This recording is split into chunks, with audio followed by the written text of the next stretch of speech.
মানুষ সবকিছু পেয়ে যাওয়ার সত্ত্বেও যদি সন্তুষ্ট না হয় এবং ক্ষমতার লোভে সে নিজের আত্মাকে যদি শয়তানের কাছে বিক্রি করে দেয়, তার কেমন পরিণতি হবে?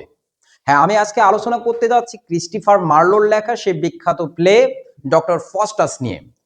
এই প্লের ফুল টাইটেল হচ্ছে the tragical history of the life and death of Doctor Faustus. এটা পসিবলি 1592 সালের দিকে লেখা হয়েছে। এটা আমার অন্যতম একটা ফেভারিট প্লে।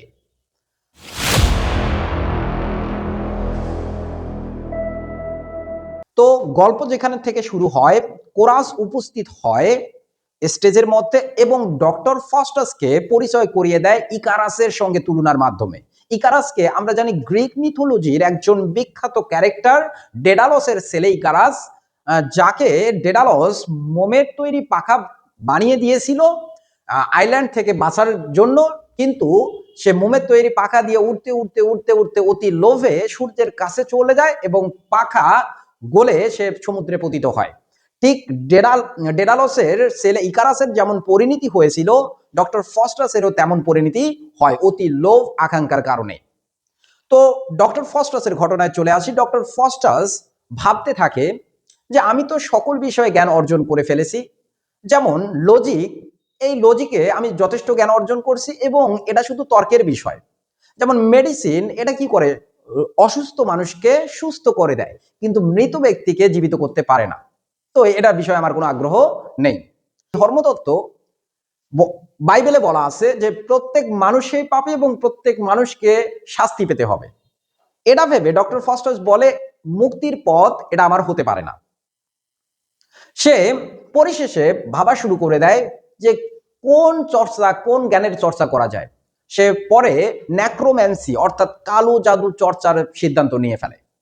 এই কালো জাদু চর্চার সিদ্ধান্ত নেওয়ার সময় সে বলে ফেলে যে সারা সারা যা হবার হবে, এবং সে তার চাকর ওয়াগনারকে আদেশ করে, যাও ভ্যালডেস এবং কর্নেলিয়াসকে ডাক দাও। এই ভ্যালডেস এবং কর্নেলিয়াস ছিল আগে থেকেই কালো জাদুর চর্চা তারা করত।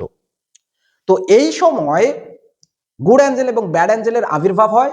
গুড অ্যাঞ্জেল তাকে বলে যে ডক্টর ফস্টাস, ওই পাপিষ্ট বইগুলোর দিকে তাকিও না, তুমি ধ্বংস হয়ে যাবা, এগুলো তোমাকে ধ্বংসের পথে নিয়ে যাবে। তখন ব্যাড অ্যাঞ্জেল বলে এই বইগুলো এই কালো জাদুর চর্চায় তোমাকে বিশ্বের ক্ষমতাধর ব্যক্তি বানাইতে পারে এবং তুমি সব থেকে বেশি জ্ঞানের অধিকারী হইতে পারো। তুমি কালো জাদুর চর্চার মাধ্যমে যাই জানতে চাও তাই জানতে পারবা, যা আনতে চাও তাই আনতে পারবা। এবং এখানে গুড অ্যাঞ্জেল হেরে যায় এবং ব্যাড অ্যাঞ্জেল দ্বারা প্রভাবিত হয়। তখন কর্নেলিয়াস এবং ভ্যালডেস চলে আসে। দেখো, ডক্টর ফস্টাস এতই জ্ঞানী ছিল যে এত জ্ঞানী হওয়ার সত্ত্বেও ভ্যালডেস এবং কর্নেলিয়াসের মতো ক্ষুদ্র ব্যক্তিদের কাছে সে সাহায্য কামনা করে এবং বলে আমাকে জাদুবিদ্যা শিখিয়ে দাও, আমি কালো জাদুর চর্চা করতে চাই। তখন ভ্যালডেস এবং কর্নেলিয়াস ভালো সাগরিদ পেয়ে গেছে, শিষ্য পেয়ে গেছে। তখন বলা শুরু করে, তুমি এমনিতেই অনেক জ্ঞানী, তুমি যদি কালো জাদুর চর্চা করো তাহলে বিশ্বের সব থেকে জ্ঞানী হইতে পারবা। এভাবেই অ্যাক্ট 1 সিন 1 এর পরিসমাপ্তি ঘটে। আমরা সিন 2 তে দেখবো ডক্টর ফস্টাসের দুইজন বন্ধু তার সঙ্গে দেখা করার জন্য তার বাড়িতে আসছে, কিন্তু ওয়াগনার তাদেরকে আটকায় দিছে। ডক্টর ফস্টাসের কাছে যাইতে না দিয়ে তারা বলে তার সঙ্গে মজা করা শুরু করে দিছে।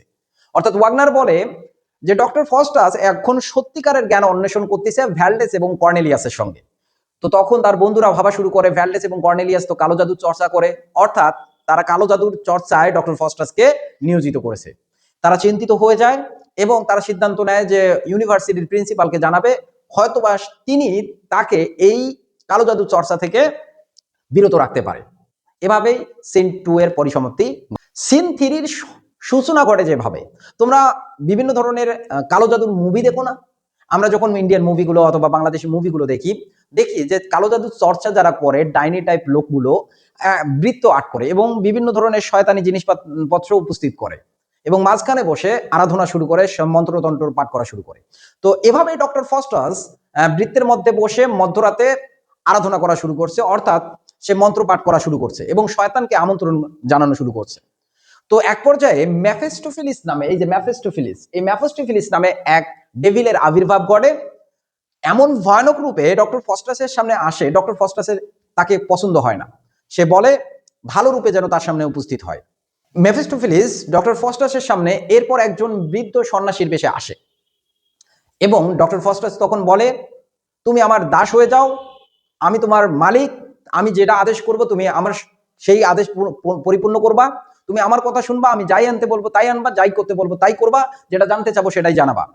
তখন মেফিস্টোফেলিস হেসে বলে, আমি আমার মহা শয়তান লুসিফার ব্যতীত কারো কথা শুনি না। লুসিফার আমার প্রভু, আমার মালিক, তিনি যা আদেশ করেন আমি তাই করি, তিনি যা আনতে বলেন আমি তাই আনি, আমি তোমার কথা শুনবো না। তখন ডক্টর ফস্টাস মেফিস্টোফেলিসকে বলে যে তুমি লুসিফারকে কি বলো, আমি তার সঙ্গে একটা সওদা করতে চাই, সে যদি আমাকে 24 ইয়ার্স দেয় এবং তোমাকে আমার দাস করে দেয়, তাহলে আমি তার সঙ্গে আমার আত্মা বিনিময় করব, আমি আমার আত্মা তাকে দিয়ে দিব। এই বলে মেফিস্টোফেলিস চলে যায় এবং এই সিনের পরিসমাপ্তি এখানেই ঘটে। সিন 4, এখানে ওয়াগনার, আমরা জানি যে কোনো এমবিবিএস ডক্টরের অধীনে যারা চেলাচামুন্ডা কাজ করে তারাও কিন্তু 3-4-5 বছর পর কি হয়ে যায়, হাতুড়ে ডক্টর হয়ে যায়, তাই কি না? ঠিক একইভাবে ডক্টর ফস্টাসের সঙ্গে কাজ করতে করতে ওয়াগনারও কিছু জাদুবিদ্যা শিখে ফেলছে। সে এক ভারকে অর্থাৎ বৃদ্ধ কৃষককে তার সঙ্গে মজা করা শুরু করে এবং তাকে অপমান করা শুরু করে। তখন বৃদ্ধ কৃষক রেগে গিয়ে বলে, আমি তোমার বয়সে বড়, তোমার আমার সঙ্গে তোমার এমন আচরণ করা শোভনীয় হচ্ছে না। তখন ওয়াগনার তাকে বিভিন্ন জাদুবিদ্যার মাধ্যমে ভয় দেখায় এবং তাকে তার দাস বানিয়ে ফেলে। এভাবেই সিন 4 এর পরিসমাপ্তি ঘটে। অ্যাক্ট 2 সিন 1, ডক্টর ফস্টাস মেফিস্টোফেলিসের জন্য অপেক্ষা করতে থাকে। মেফিস্টোফেলিস আসবে, কিন্তু এদিকে সে আবার কনফিউজ হয়ে যায় যে আসলে লুসিফারের সঙ্গে চুক্তি করা তার কি ঠিক হবে না ভুল হবে। এমতো অবস্থায় আবার গুড অ্যাঞ্জেল এবং ব্যাড অ্যাঞ্জেল আসে। গুড অ্যাঞ্জেল তাকে ভালোভাবে প্রভাবিত করার চেষ্টা করে, ব্যাড অ্যাঞ্জেল তাকে কালো জাদুর সঙ্গে লেগে থাকার পরামর্শ দেয় এবং এই সময় মেফিস্টোফেলিস চলে আসে। মেফিস্টোফেলিস এসে বলে, লুসিফার তোমার চুক্তিতে সম্মত হয়েছে, তোমাকে 24 ইয়ার্স দিবে এবং আমি তোমার দাস হয়ে থাকবো, তুমি যা করতে বলবো আমি তাই করব। কিন্তু লুসিফার চায় তুমি যেন তোমার রক্ত দিয়ে তার এগ্রিমেন্টে সাইন করো। তো যখন ডক্টর ফস্টাস তার রক্ত দিয়ে সাইন করতে যাবে, এমন সময় তার রক্ত জমাট বেঁধে যায়। এটাও হচ্ছে সৃষ্টিকর্তার একটা সাইন, যে তাকে ইঙ্গিত দিচ্ছে যে ডক্টর ফস্টাস এখনো সময় আছে, তুমি যে পথে আগাচ্ছ এটা ভালো পথ নয়, এটা তোমাকে কলুষিত করবে, পাপিষ্ট করবে এবং তুমি সৃষ্টিকর্তার দয়া থেকে বিতাড়িত হবা। কিন্তু ডক্টর ফস্টাস তাতেও বুঝতে পারে না, এড়িয়ে যায় বিষয়টা এবং মেফিস্টোফেলিস কিছু কয়লা দিয়ে আগুন লাগিয়ে দেয় যাতে করে রক্ত প্রবাহ ডক্টর ফস্টাসের আগের মতোই চলে। এবং ডক্টর ফস্টাস যখন সাইন করতে যাবে, তার হাতের মধ্যে হোমোফিউজ নামে একটা কথা আসে, অর্থাৎ পালাও মানুষ। তার মানে ডক্টর ফস্টাসকে এই এগ্রিমেন্ট থেকে দূরে থাকার সিদ্ধান্ত দিচ্ছে, কিন্তু ডক্টর ফস্টাস এটা এড়িয়ে যায় এবং সিগনেচার করে দেয়। অ্যাক্ট 2 এর সিন 2 খুবই কমিক সিন, এটা একটা মজাদার সিন। রবিন নামে একজন ব্যক্তি ভার, সে কিনা ডক্টর ফস্টাসের একটা বই চুরি করে নিয়ে যায় এবং তার বন্ধু রাফকে বলে, আমরা এই বইয়ের মাধ্যমে কালো জাদু চর্চা করে মানুষের সামনে ম্যাজিক দেখাবো, বিশেষ করে মেয়েদের সামনে যখন আমরা ম্যাজিক দেখাবো মেয়েরা আমাদের প্রেমে পাগল হয়ে যাবে। এই যে তারা একটা কমিক সিনারি এখানে তৈরি করে ফেলে। সিন 3 যে ঘটনা ঘটে, ডক্টর ফস্টাস আবার অনুতপ্ত হয়। কেউ যদি কোনো কাজ পাপের কাজ করে বারবার তার মধ্যে অনুশোচনা আসে, কিন্তু কিন্তু আমরা দেখি এখানে খারাপ জিনিসটাই আমাদের উপর বেশি কবজা করে বসে এবং আমরা এর ফলে অনুশোচনা আসলেও শুধরাইতে পারি না। ঠিক এমনটা ডক্টর ফস্টাস যখন অনুতপ্ত হচ্ছে, সে চিন্তা ভাবনা করতেছে যে সৃষ্টিকর্তার কাছে সে মাপ চাবে, ক্ষমা চাবে, তখন মেফিস্টোফেলিস চলে আসে। মেফিস্টোফেলিস তাকে বলে, তুমি অনুতপ্ত হওয়ার চিন্তাও করিও না, কারণ তুমি সৃষ্টিকর্তা যখন নাম নিবা, লুসিফার এসে তোমাকে টুকরো টুকরো করে ফেলবে, কারণ এই এগ্রিমেন্টে সৃষ্টিকর্তার নাম নেওয়ার কথা তোমাকে বলা হয়নি। তখন গুড অ্যাঞ্জেল ব্যাড অ্যাঞ্জেল আসে, তাকে আবার ভালোভাবে প্রভাবিত করে গুড অ্যাঞ্জেল এবং খারাপভাবে প্রভাবিত করে ব্যাড অ্যাঞ্জেল। তো তখন সে সৃষ্টিকর্তার নাম নেওয়ার চিন্তা ভাবনা করে যে সে ক্ষমা চাবে, সে অনুতপ্ত হবে। সেই মুহূর্তে লুসিফার চলে আসে এবং তাকে হুঙ্কার দিয়ে বলে, তুমি যদি সৃষ্টিকর্তার নাম নাও তোমাকে টুকরো টুকরো করে ফেলবো। লুসিফার এর কথায় সে ভয় পেয়ে যায়। ডক্টর ফস্টাস ভাবে, আমার মুক্তির পথ শেষ, আমার আর ফেরা হবে না। লুসিফার আসার সময় 7 ডেডলি সিনসকে সাথে নিয়ে আসে, তার মানে মারাত্মক, পৃথিবীর বুকে সব থেকে মারাত্মক 7টা পাপ কাজ, এগুলো মানুষ হিসেবে উপস্থিত হয় এবং তারা নিজেকে পরিচয় করিয়ে দেয়। তোমরা জানলে অবাক হবা এই 7টা পাপ কি কি। দেখো আমি তোমাদের বলি, প্রাইড, গর্ব, লোভ, ক্রোধ, হিংসা, অতিভোজন, আলস্য, কামনা, লালসা। তো লালসা, কামনা, লোভ, গর্ব এগুলো তো আমরা পাপ হিসেবে জানি, কিন্তু অতি ভোজন, অতিরিক্ত খাওয়া এটাও মহাপাপ, এটাও এক ধরনের পাপ। আমরা আলসিয়ামও করি, আজকের কাজ কালকে, আজকে থাক কালকে পড়াশোনা করব, এটাও ভাই পাপ, এটাও পাপ। বুঝছো বিষয়? এই পাপগুলো তখন নিজেদেরকে পরিচয় করাই দেয় নিজেদের মতো করে, এবং যাতে করে ডক্টর ফস্টাস আর অনুতপ্ত হওয়ার চিন্তা নাও করতে পারে, এই জন্য তাকে ব্যস্ত রাখে বিভিন্নভাবেই, সৃষ্টিকর্তার কাছ থেকে দূরে রাখে। এভাবেই এই অ্যাক্টের পরিসমাপ্তি ঘটে। আমরা অ্যাক্ট 3-তে যাব। অ্যাক্ট 3 সিন 1-এ আমরা দেখতে পাবো ডক্টর ফস্টাস বিশ্ব ভ্রমণে বের হয়েছে মেফিস্টোফেলিসের সহযোগিতায়, উড়ে উড়ে বেড়াচ্ছে। সে ক্ষমতাধর ব্যক্তি হয়ে গেছে। সে বিশ্ব ভ্রমণের এক পর্যায়ে পোপ এর কাছে যায় এবং পোপকে বিরক্ত করার চিন্তা ভাবনা করে, পোপের সঙ্গে ঠাট্টা করার চিন্তা ভাবনা করে। দেখো মানুষের মস্তিষ্ক কত বিকৃত হতে পারে। তখন সে পোপ এর খাবারগুলোকে লুকিয়ে ফেলে, এবং যখন পোপ বুঝতে পারে যে কালো আত্মা তার জায়গায় উপস্থিত হয়েছে, সে সৃষ্টিকর্তার প্রার্থনা শুরু করে, তখন ডক্টর ফস্টাস তার মাথার মধ্যে সেই খাবারগুলো ছুঁড়ে মারে এবং সেখান থেকে পালিয়ে যায়।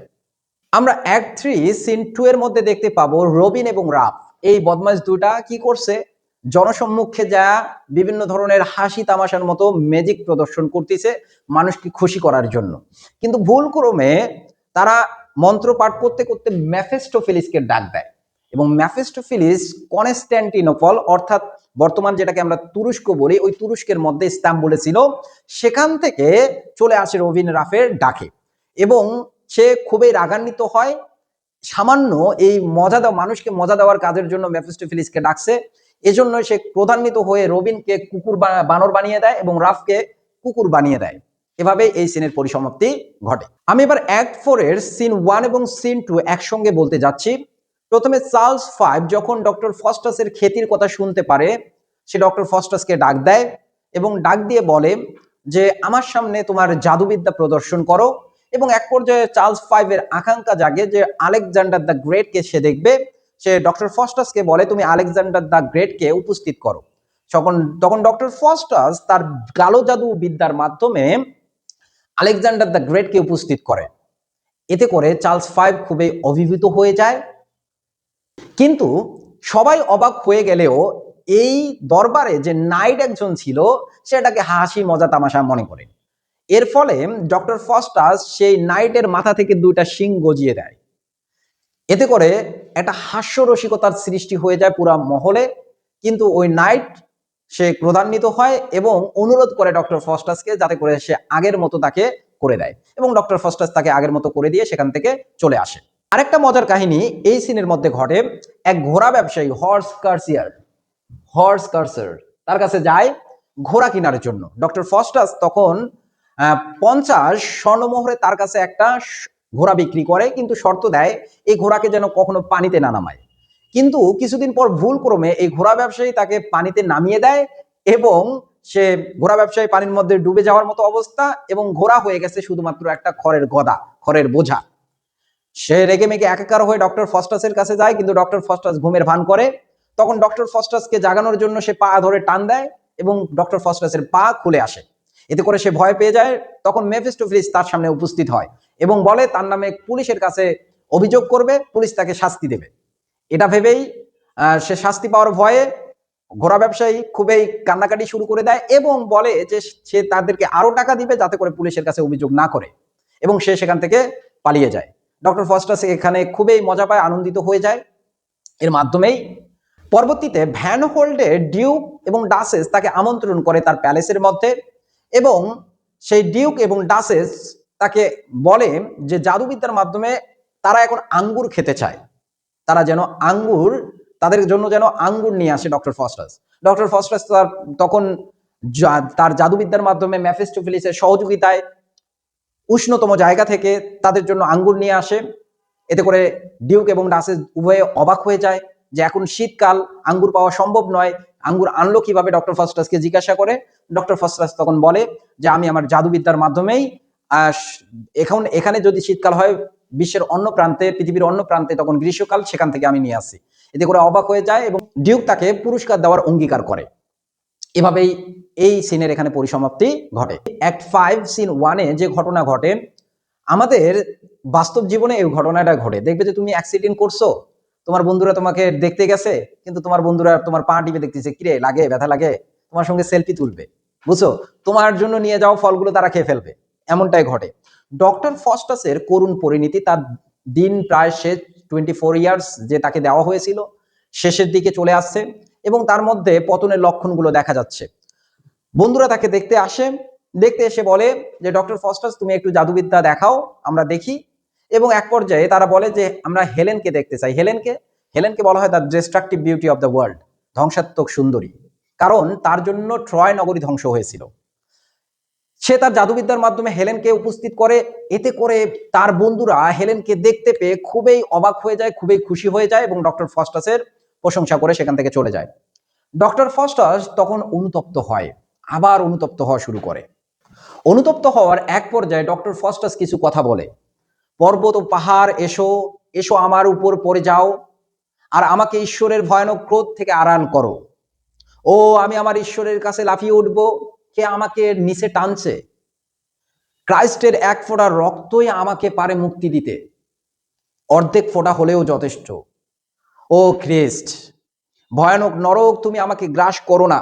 লুসিফার তুমি এসো না, আমি তোমার বইগুলো পুড়িয়ে ফেলবো, তুমি এসো না। ও মেফেস্টোফেলিস। এভাবেই আকুতি করতে থাকে ডক্টর ফস্টাস। সেই সময় মেফেস্টোফেলিস আবার চলে আসে এবং তাকে ভয় দেখিয়ে বলে সে যদি সৃষ্টিকর্তার নাম নেওয়ার দ্বিতীয়বার প্রচেষ্টা করে তাহলে লুসিফার এসে তাকে টুকরো টুকরো করে ফেলবে, তার ফেরার কোনো পথ নেই। সে ওয়াদা ভঙ্গ করার ফলে লুসিফার তাকে কঠিন শাস্তি দিবে। ডক্টর ফস্টাসও বুঝতে পারে যে তার আসলেই ফেরার কোনো পথ নেই। সে তখন কামনায় অভিভূত হয়ে যায়, কামনায় পড়ে যায় এবং সে বলে মেফিস্টোফেলিসকে, আমি আমার বাকি সময়টুকু হেলেনের সঙ্গেই কাটাইতে চাই, তুমি আবার হেলেনকে উপস্থিত করো, আমি হেলেনের সঙ্গে একটু সময় মুহূর্ত কাটিয়ে দেই। তখন আবার হেলেনকে উপস্থিত করা হয়। তখন হেলেনকে বলে doctor Faustus, kiss me and make me immortal. হেলেনের উদ্দেশ্যে ডক্টর ফস্টাস আবার বলে, was this face launched thousands of ships. তার মানে তিনি বলেন, এটা কি সেই ফেস, যে সৌন্দর্যের জন্য হাজার হাজার জাহাজ সমুদ্রে নেমেছিল ট্রয় নগরী ধ্বংস করার জন্য এবং হেলেনকে উদ্ধার করার জন্য। এভাবে এই সিনের পরিসমাপ্তি এখানে ঘটে। আমরা অ্যাক্ট 5 সিন 2 অর্থাৎ সর্বশেষ সিনে চলে আসছি। এখানে ডক্টর ফস্টাস খুবই আকুতি জানানো শুরু করে, খুবই কষ্ট করার রাত্রি যাপন করা শুরু করে। তার বন্ধুরা তার চারিদিকে ঘিরে ধরছে, তাকে জিজ্ঞাসা করে কি হয়েছে তোমার। তখন ডক্টর ফস্টাস তার সত্য কথাটা খুলে বলে যে ফ্যাক্ট হচ্ছে আমি 24 বছর লুসিফারের কাছ থেকে নিয়েছি, বিনিময়ে আমি তাকে আমার আত্মা দিয়ে দিয়েছি। সে খুব কষ্টে তার রুমে চলে যায় এবং তার রুমে চলে গিয়ে যখন সে চেষ্টা করে যাতে করে সৃষ্টিকর্তা তাকে ক্ষমা করে দেয়, এমন প্রার্থনা করার চিন্তা ভাবনা করে, এমন সময় লুসিফার তার কাছে উপস্থিত হয়। লুসিফার উপস্থিত হয় তার শয়তান আর যারা সাঙ্গপাঙ্গ আছে তাদের নিয়ে, এবং এভাবেই ডক্টর ফস্টাসের আত্মাকে টেনে বের করে নিয়ে চলে যায়। ডক্টর ফস্টাসের চিৎকার শুনে পাশের রুম থেকে তার বন্ধুরা যখন তার রুমে প্রবেশ করে তখন দেখতে পায় তার দেহ অবশেষ পড়ে আছে। ফেলিস লুসিফার চলে গেছে সেখান থেকে তার আত্মা নিয়ে। আমরা এই নাটকের মধ্যে দেখতে পেলাম মানুষের লোভ লালসা, সে যত জ্ঞানী হোক না কেন, যত সৎ মানুষ হোক না কেন, মানুষের লোভ লালসা যে মানুষের করুণ পরিণতি বয়ে আনে, সেটা আমরা ডক্টর ফস্টাসের জীবনের মাধ্যমে দেখতে পেলাম। ধন্যবাদ সবাইকে পুরো গল্পে থাকার জন্য।